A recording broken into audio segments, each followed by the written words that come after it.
Hey guys, welcome back to Electrical Car Repair Live. Thank you guys for watching and subscribing to the channel. If you guys have any of the following three vehicles guys, Chrysler 200, Fiat 500 or Dodge Promaster City with the 2.4 Multiair engine guys, and you're trying to remove or replace your alternator, in today's video guys we're going to cover everything from start to finish and explain what needs to be done to replace your alternator.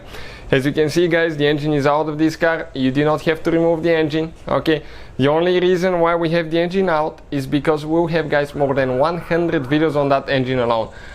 We'll be taking almost everything apart and we want to show you with a great detail where things are, how to fix everything, where every single bolt is located. Our mission guys is to save you as much money as we can, so please subscribe to the channel and like the video. In addition guys, we'll have more than 200 videos on every car we get at the shop. So let's go ahead, start on it and show you what needs to be done guys to remove and replace that alternator now. First step before you guys, start working on removing your alternator, you will need to guys disconnect your car battery completely. Take it out guys. Why? Because if you do not disconnect the car battery guys, there is a big positive cable wire that we're going to disconnect on the back side of the alternator, and that wire is directly going to the battery. And if you touch that wire anywhere on the engine, metal part or anything, you're going to see sparks flying. It can hurt you, you can set your car on fire, you can burn your engine computer, you can burn other things, you can melt your wiring harness, so quite complicated thing guys, so always disconnect the car battery. Once we do that guys, okay, we'll go ahead do that, we'll continue with the next step. So guys, 16mm socket now, okay, this is your tensioner pulley here, this is idle pulley.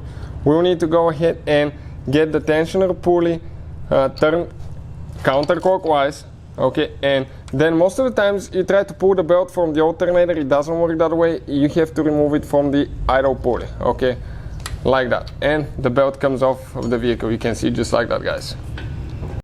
So while we're replacing our alternator guys, we'll put new belt, we'll put new tensioner pulley and idle pulley as well, so you may see those missing. So all we have to do guys, for the idle pulley you remove that bolt, for the tensioner pulley you have one bolt here and one towards the back, but you reach it on the back side and it's easier if you remove the alternator. That's why we'll go ahead and do everything together now. So this is guys your alternator now. Okay, let me explain what needs to be done now here. Okay, that cap right here, you squish on both sides, you pull it out. Underneath it is a 13mm nut. This is a very important wire guys, that's why we needed to disconnect our car battery, because this is the battery 12-volt supply wire. This is the one that charges your battery, and if you touch it anywhere with the battery connected, it will be bad guys. There is one more wire. Okay, let me explain this one now. Okay, that red thing, okay, I cannot see it. Okay, 1 second. Okay, that red thing, perfect. Now we need to move it towards the back.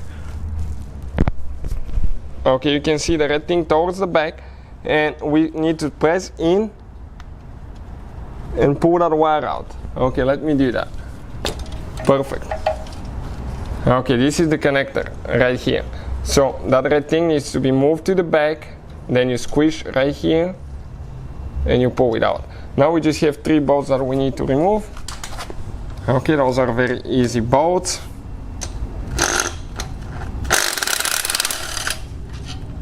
One, 2, and 3 on top.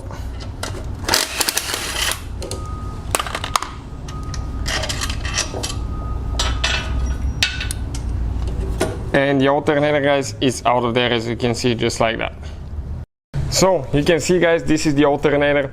Why I recommend guys to replace the belt and the pulleys, because you have to do it every 50-60,000 miles anyways. So I would recommend to put now a new belt, new pulleys.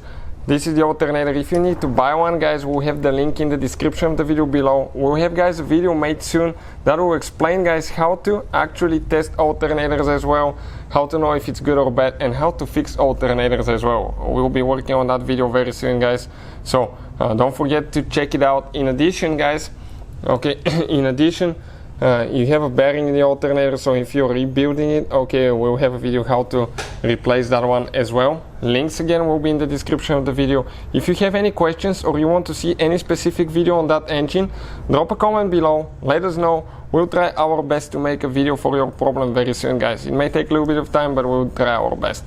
In addition guys, subscribe, like, and hopefully the video was helpful, and see you guys next time.